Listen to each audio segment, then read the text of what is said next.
तो बरसात की पहली बूंद गिरते ही ये बरसाती मेढक टर टर टर करने लगते हैं और वो अपनी औकात और हैसियत भूल के बहुत ज़्यादा बात करते हैं। भाई जान के बारे में वो कितने वफादार हैं, वो किसी कांग्रेस की हैसियत, औकात और वजूद इमरान मसूद साहब के रहते हुए पार्टी में मालूम है क्या, 399 सीटों पे कांग्रेस पार्टी ने अपने प्रत्याशी उतारे और 387 प्रत्याशियों की जमानत बताते हैं, 6 या 24। इसके आगे की इनकी कोई औकात और अगर बगावत है तो समझो हम बागी हैं। और इमरान भाई से हम ये कहेंगे कि कौम के लिए जुबान को अपने कंट्रोल में रखें और उतना ही बोलें जितना बोलने का अधिकार प्राप्त है। नमस्कार, मैं इरशाद अली और आप देख रहे हैं यूपी 76 न्यूज़, खबर हमारी दुनिया तक। दोस्तों, विधानसभा चुनाव 2027 अभी काफ़ी दूर है और जनपद फर्रुखाबाद में विधानसभा चुनाव को लेकर जो सरगर्मियां हैं वो बढ़ती जा रही हैं। और ख़ास तौर से अगर देखा जाए तो गठबंधन को लेके, समाजवादी पार्टी और कांग्रेस के गठबंधन को लेके इस समय मामला और बयानबाजी बड़े तूल पकड़ते जा रहे हैं। तो हम जनपद फर्रुखाबाद में मौजूद हैं और हमारे साथ समाजवादी पार्टी के बेबाक नेता कह सकते हैं और प्रमुख जो है वक्ता कह सकते हैं, यूनुस अंसारी साहब हमारे साथ मौजूद हैं। तो यूनुस अंसारी साहब, सबसे पहले तो आपका यूपी 76 न्यूज़ पे बहुत बहुत शुक्रिया, बहुत बहुत धन्यवाद और बहुत बहुत ज़्यादा वेलकम। यूनुस भाई, इस टाइम जो है गठबंधन को लेके जो अपने कांग्रेस पार्टी के एक सांसद हैं इमरान मसूद साहब, वो उनके बहुत बयान आ रहे हैं सीटों को लेके, समाजवादी पार्टी को लेके, गठबंधन को लेके। तो इस पर आपका क्या कहना है? सबसे पहले मैं यूपी 76 के सभी श्रोताओं का आदर अभिनंदन आभार करता हूं और आपका भी आदर अभिनंदन आभार करता हूं। हिंदुस्तान के नौजवानों के दिनों के धड़कन, भारत के आन बान और शान, समाजवादी पार्टी के राष्ट्रीय अध्यक्ष, उत्तर प्रदेश के पूर्व यशस्वी मुख्यमंत्री और भारत के भविष्य आदरणीय अखिलेश यादव जी हमारे ऐसे नेता हैं कि कोयले को कोहिनूर बना देते हैं और राई को पर्वत बना देते हैं। बहुत साफ हृदय के व्यक्ति हैं, बहुत इंसाफ पसंद हैं और जिससे मिलते हैं तो दिल खोल के मिलते हैं, फिर वो नफ़ा नुकसान नहीं देखते हैं। इसका उदाहरण मैं आपको इसी में आगे मैं दूंगा। हमारे राष्ट्रीय अध्यक्ष जी के बारे में टीका टिप्पणी करने का गठबंधन के हमारे जो सबसे बड़े साथी हैं कांग्रेस के लोग, सिर्फ 4 लोगों को अधिकार है। एक तो पतिव्रता, पत्नी धर्म का पालन करने वाली, आधुनिक भारत के राजनीति की सबसे सशक्त महिला, राज्यसभा की सांसद और पूर्व कांग्रेस की राष्ट्रीय अध्यक्ष आदरणीय सोनिया गांधी जी, भाई राहुल गांधी जी, बहन प्रियंका जी और खड़गे जी। ये 4 लोग अगर हमारे राष्ट्रीय अध्यक्ष से कोई सवाल करें, कोई बात करें, कोई टीका टिप्पणी करें तो उनकी हैसियत है करने की। बाकी जो लोग हैं वो बरसाती मेढक की तरह से, जब बरसात की पहली बूंद पड़ती है, यानी चुनाव बहुत करीब है तो उसी को बरसात की पहली बूंद समझ लीजिए। तो बरसात की पहली बूंद गिरते ही ये बरसाती मेढक टर टर टर करने लगते हैं और वो अपनी औकात और हैसियत भूल के बहुत ज़्यादा बात करने लगते हैं। देखिए, जो अभी आपने नाम लिया, किसका नाम लिया था? इमरान मसूद। हाँ, इमरान मसूद भाई जान के बारे में वो कितने वफादार हैं वो किसी से छिपी नहीं है। और उनके लिए एक नसीहत ये है कि एक उंगली अगर ऐसे करोगे तो 3 उंगली तुम्हारे तरफ उठेगी। आपने कांग्रेस छोड़ा, बसपा में गए, फिर सपा में गए।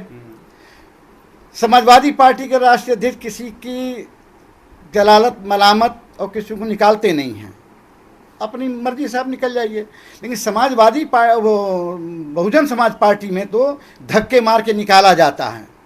तो कांग्रेस छोड़े, वहाँ से धक्के मार के निकाले गए, फिर समाजवादी पार्टी में गए और फिर लौट के फिर वहीं गए जहाँ पे वो वफादारी की बात कर रहे हैं। अगर इतनी वफादारी, ईमानदारी और इतना स्नेह और प्रेम था तो डटे रहते, पार्टी नहीं छोड़ते। और रह गई आदरणीय अखिलेश यादव जी के बारे में बात करना, तो उनके बारे में अगर कोई इस तरह की बात करे तो ये तो सीधे सीधे एहसान फरामोशी होगी। कौन कितना बड़ा नेता है वो आंकड़े बताते हैं कि लगातार चुनाव लड़े, हारे। 40 साल बाद कांग्रेस की वहाँ पे सहारनपुर में जो सांसद बनने का इनको गौरव प्राप्त हुआ, वो आदरणीय अखिलेश यादव जी की दरिया दिली से, मेहरबानी से, आशीर्वाद से, कृपा से, वरना 40 साल का सूखा हमारे राष्ट्रीय अध्यक्ष आदरणीय अखिलेश यादव जी ने इमरान मसूद साहब के रूप में तोड़ने का काम किया। इससे पहले भी तो चुनाव लड़े थे। अगर आदरणीय अखिलेश यादव जी का अगर हस्तवर्ष प्राप्त नहीं होता, उनका आशीर्वाद प्राप्त नहीं होता, तो क्या हस्र होता? इससे पहले भी तो 3 बार लड़े। तो ये आदरणीय अखिलेश यादव जी के एहसानों का बदला चुकाने के जगह पे अगर इस तरह की बचकानी टीका टिप्पणी करें तो ये उनके किरदार को दर्शाता है। नहीं, खैर एक बार वो विधायक भी रह चुके हैं, चलो खैर वो तो छोड़िए। लेकिन इससे पहले भी आपकी पार्टी का और कांग्रेस का गठबंधन रहा, उसमें क्या था? अरे हमारे राष्ट्रीय अध्यक्ष जी, मैंने यही तो कहा कि जब किसी से मिलते हैं तो इतना दिल खोल के मिलते हैं कि नफा नुकसान नहीं देखते। और यही गठबंधन 110 सीटें जो उन्होंने दे दिया, वो 110 सीटों में मालूम है आपको सिर्फ 7 सीट कांग्रेस जीती थी, सारी सीटें हार गई थी। और उसके बाद उसका नतीजा ये हुआ कि 100 सीट तो उसी दिन वो पीछे हो गए थे। सत्ता से हमारे राष्ट्रीय अध्यक्ष जी, हम समाजवादी साथी उसी दिन बाहर हो गए थे। 100 सीटों से तो वो हो गए, और जो 100 समाजवादियों के टिकट कटी वो बागी हो गए थे। तो 100 ये हार गए और 100 उन्होंने हरवा दिया। नतीजा ये हुआ कि हम सत्ता से बाहर हो गए। और कांग्रेस की हैसियत, औकात और वजूद इमरान मसूद साहब के रहते हुए पार्टी में मालूम है क्या औकात हैसियत थी? जो ये कांग्रेस के समाजवादी, अरे समाजवादी पार्टी ने तो तुम्हें जीरो से हीरो बना दिया। तो 399 सीटों पे कांग्रेस पार्टी ने अपने प्रत्याशी उतारे और 387 प्रत्याशियों की जमानत जब्त हुई जी। अच्छा। और मात्र सिर्फ ऑन रिटर्न है, और सिर्फ 4 लोग दूसरे नंबर पे रहे और 2 सीट जीतने का काम किए। अगर बंटवारे की बात है तो जमानत जब्त वाले को टिकट दी जाएगी।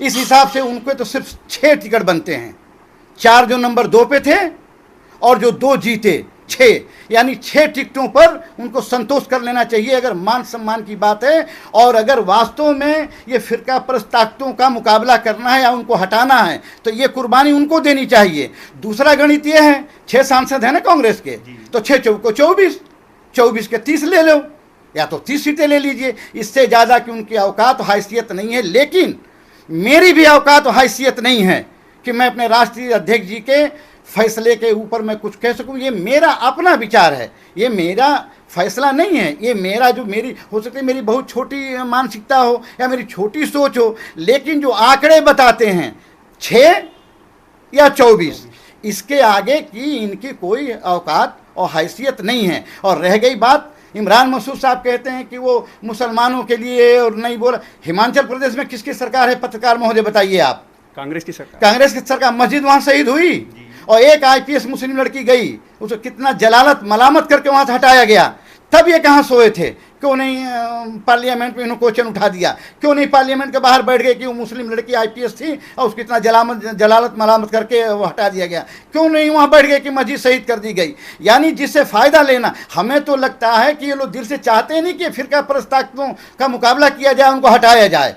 अगर ऐसी बात होती तो इस तरह की बचकानी बातें आदमी नहीं करता। और बात सीटों की बात करने का अधिकार मैंने पहले ही बता दिया। आदरणीय सोनिया गांधी जी, भाई राहुल जी, बहन प्रियंका जी, खड़गे जी, इसके अलावा ये जो टुर ये बरसाती मेडल कर रहे हैं, ये सब बेकार की बातें हैं। और सब लोग अपने औकात और हैसियत में रहें। और मैं किसी व्यक्तिगत आदमी के लिए नहीं कह रहा हूं, लेकिन शायर ने लिखा है तो कहूंगा जरूर कि कितने कमजोर हैं ये गुब्बारे जो चंद सांसों में फूल जाते हैं, और जब कमीने उरूज पाते हैं तो अपनी हैसियत भूल जाते हैं। मैं फिर एक बार कहता हूं कि मैंने किसी को चिन्हित करके नहीं कहा है, लेकिन शायर ने अगर कोट किया तो कहीं ना कहीं सच्चाई है। उस शायर की बात को मैंने कोट किया है। आगे आपको और कुछ पूछना है तो पूछिए। नहीं, मेरा मतलब ऐसा है कि मेरी कई कांग्रेसियों से बात हुई इसी मामले को लेकर। तो कांग्रेसी को ये कहना है कि जैसे लोकसभा चुनाव 2024 था तो उसमें कांग्रेस की बदौलत ही जो इतनी सीटें मिली, जबकि सपा का ये कहना है कि हमारा PDA का फार्मूला चला।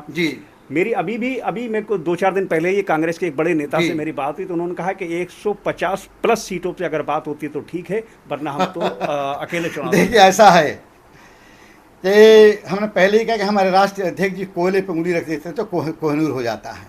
बहुजन समाज पार्टी से गठबंधन किया उन्होंने, बहुजन समाज पार्टी जीरो थी, कोई सांसद उनका नहीं था। लेकिन हमारे राष्ट्रीय अध्यक्ष जब उंगली रखा तो खुद तो मिट गए, लेकिन उनको बना दिया, उनको हीरो बना दिया। भले उनके ऊपर हाथ रखने में हम जीरो हो गए, लेकिन उनको 10 सीटों तक पहुंचा दिया। ये गलतफहमी में ये लोग हैं। हाँ, जब हमारे भाई उम्र में छोटे हैं राहुल भाई जी, वो चुनाव हार गए, कहाँ तक पैमाना, भाई आप पैमाना ही तो देखेंगे, आंकड़े पे ही तो बात करेंगे कि भे भे भे भे भे भे भे करेंगे। तो आंकड़ा ये है कि राहुल गांधी जी भी चुनाव हार गए थे, और जब हमारे आदरणीय राष्ट्रीय अध्यक्ष अखिलेश यादव जी, जिनका नारा स्लोगन काम बोलता है, जब उन्होंने पीठ पे हाथ रखा तो वो भी जीते हैं, इमरान भाई भी जीते और 4 और भी जीते।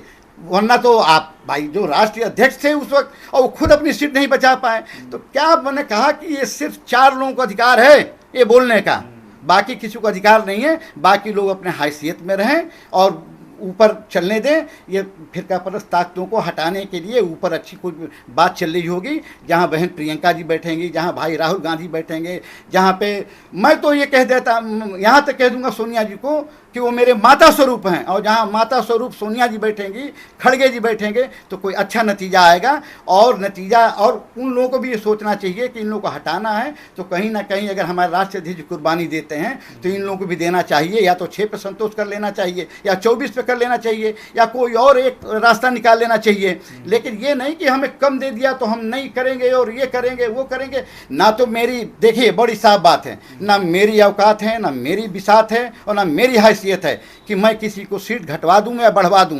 ठीक उसी तरह से उन 4 लोगों को छोड़ के किसी की औकात नहीं है, किसी की बिसात नहीं, किसी की हैसियत नहीं है कि वो अपनी टिकट तक का वो निर्णय ले ले। वो तो 4 लोगों के हाथ में उधर है, और हमारे तरह हमारे राष्ट्रीय अध्यक्ष के हाथ में। तो मैंने पहले अपनी हैसियत और औकात बताई, तो उन लोगों को भी, जैसे मैंने पहले ही कहा कि 1 उंगली उठाओगे तो 3 उंगली इधर उठेगी। अच्छा, मेरे चैनल के माध्यम से, मेरे दर्शकों से आप इमरान मसूद साहब को कोई मैसेज देना चाहते हैं? अरे उनको मैं मैसेज ये देना चाहता हूँ कि अगर वाकई में अगर वो कौम के वेलफिशर हैं तो अपने जुबान को बंद रखें, हाँ, और कौम के फायदे की बात करें, कौम को बिखरने की बात ना करें। उनके तो बातों में सीधे सीधे ऐसा लगता है कि आजम खां और तमाम जो मुस्लिम नेता हैं वो सब जीरो हैं, जो वो कह देंगे वही मुसलमान मान लेगा। अगर वो नहीं कहेंगे तो समाजवादी पार्टी को एक भी मुसलमान वोट नहीं देगा। बस सारा मुसलमान उन्हीं के लिए बैठा है, और 3 बार चुनाव हार के देख लिए कि खुद मुसलमान थे तो कितना वोट ले लिए। तो इसलिए ये मैसेज है कि भाई, मेरे भाई मुसलमानों को, आप तो सांसद हो, आपके पीछे पार्लियामेंट है, लेकिन जो बेचारे रेहड़ी वाले, ठेलिया वाले, तांगे वाले, टेम्पू वाले, हमारे जैसे लोग लठियाए, कुटाए, पिटाए जा रहे हैं, रोज़ मस्जिदें शहीद हो रहे हैं, उन सबको बचाने के लिए अपना जुबान बंद रखो। और जिस जो बड़ा शीर्ष नेतृत्व जो फैसला करेगा उस पर कायम रहो यार। हाँ, ये मीडिया में बोल के बड़ा नेता कोई नहीं होता। मैं अगर आपके पास यहाँ बोल रहा हूँ तो ये थोड़ी ना कि मैं बड़ा नेता हो गया। अरे एक अदना पिछड़ा वर्ग का प्रदेश सचिव हूँ तो हूँ, हाँ, आप एक अदना कार्यकर्ता हैं तो हैं। हाँ, आप कभी राहुल भाई नहीं बन पाएंगे, और बहन प्रियंका नहीं बन पाएंगे, और कभी माता सोनिया गांधी नहीं बन पाएंगे, कभी खड़गे नहीं बन पाएंगे, उस साइड से नहीं जा पाएंगे। तो ये बिला वजह बोल के माहौल ख़राब करने की क्या ज़रूरत है? अगर हम बोल रहे तो हम आदरणीय अखिलेश यादव जी हो जाएंगे। हाँ, यूनुस अंसारी हैं तो यूनुस अंसारी रहेंगे। तो आदमी को अपने अपने हैसियत में रहना चाहिए, और ये देखना चाहिए कि कहाँ पे समाज को, पार्टी को, इंसानियत को फ़ायदा हो रही है, तो उसके लिए काम करना चाहिए। इंसानियत के लिए फ़ायदा बात करो, हाँ, शांति के लिए बात करो, विकास के लिए बात करो, हाँ, पढ़ाई की बात करो, रोजगार की बात करो, नौजवानों को मार से बचाने की बात करो, ये सब बात करो। एकदम ऐसा जैसा लगता है कि पूरा मुस्लिम समाज का ठेका उन्हीं के पास है कि वो कह देंगे तो बस अखिलेश यादव जी को और सोनिया जी को, राहुल जी को और प्रियंका जी को सब एकदम किनारे मुसलमान कर देगा, और सीधे सीधे उनके कहने से बीजेपी में चला जाएगा। चलिए यूनुस भाई, आपने हमारे सवालों का बड़ी बेबाकी से जवाब दिया, आपका बहुत बहुत शुक्रिया। तो दोस्तों, बस आपसे इतना ही निवेदन है कि हमारे चैनल को सब्सक्राइब करके इस वीडियो को शेयर ज़रूर करें। मेरे फितरत में है कि सच कहना अगर बगावत है तो समझो हम बागी हैं। और इमरान भाई से हमें कहेंगे कि कौम के लिए जुबान को अपने कंट्रोल में रखें, और उतना ही बोलें जितना बोलने का अधिकार प्राप्त है। हाँ, और ये अपनी बात में पूरा करने से पहले एक बार पुनः आपके समस्त श्रोताओं को हाथ जोड़ के उनका आदर, अभिनंदन, आभार करता हूं, जो हमारे जैसे इंसान को सुन लेते हैं और हमारे जैसे इंसान को आप कवरेज कर लेते हैं। जी, बहुत बहुत धन्यवाद। तो दोस्तों, जुड़े रहिए हमारे साथ और देखते रहिए यूपी 76 न्यूज़। हम जल्द मिलते हैं, तब तक के लिए जय हिंद।